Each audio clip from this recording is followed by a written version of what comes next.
So I thought I would jump back on and make a quick video on how to add background quilting, just one over the whole background of the Lori Holt Hometown Quilt, instead of doing separate background quiltings for the sky and the grass like I just did in my previous video. Now, this will not go over how to kind of set this template up. So if you haven't watched the first video, but want to add background quilting, you'll need to watch that very first video, and I will link it in the description, because that will go into all the detail to set up this, essentially a template for the house and background. So I'm going to come to my combined files folder, which I saved all of those designs and the sashing blocks that I added and made changes to. And so I saved the quilting template, and I saved it, just for, this could be one of the reasons. So I'm going to drag and drop just the template. And this is of course, the background quilting before I start on the actual house blocks.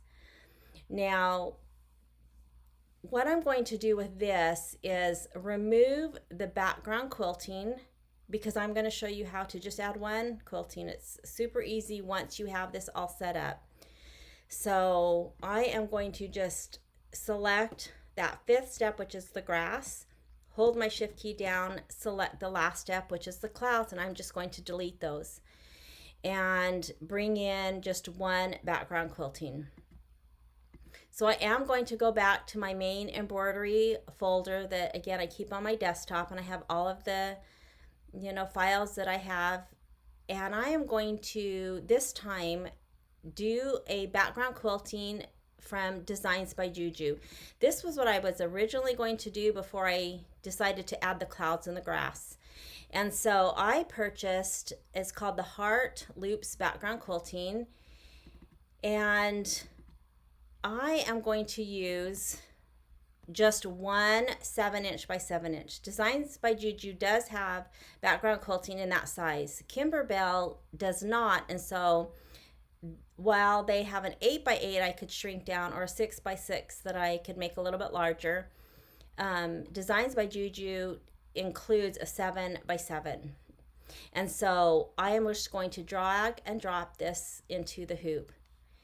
And again, this is what I was originally going to do. It was just kind of hearts with loops, and I was going to match the fabric, kind of just a light beige or kind of a creamy white that blends into the background, and that would be the same over the grass, and just do it one quilting over the whole entire background. And you can see that the 7 by 7 fits right in my batting placement, because that is also 7 by 7.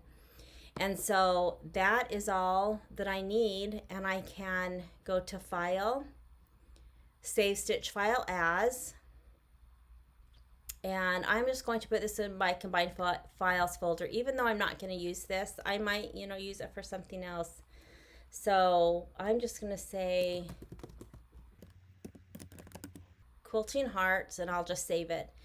Now, let's say you don't have a 7 by 7. If I just delete this and go back to my Kimberbell and open up just any of the quiltings, let's just try the Stars one, Clear Blue Tiles, which is just the background quilting, and look for an 8 by 8. And so this again would be too big. Now, if you only have an 8 by 8, you could leave this, as long as your batting placement is correct and your batting is only this same size, then you're fine to have stitching go into the seam allowance. But if for some reason you didn't want to, you could shrink this a little bit. Embrilliance will let you shrink it to a certain point. So you could shrink that so that that 8 by 8 now fits into the 7 by 7 batting placement, which is what you want. And then I would go ahead and save it and use that. And then there would just be one background quilting, it would be all the same color. That's the only thing that you would need to take into consideration. But I think if you do kind of an off-white that matches with the background fabric, if you're using her fabric, of course, you can do any color you want. Just keep in mind that whatever color you do will be on the grass, and that will be fine. A light color will just blend in to the grass and probably even be less noticeable than that dark green that I used for the grass. So that is how you would just use one large quilting file and quilt over both the sky and the grass, but still have the seam allowance free of any batting. All right, so let's go start our first block.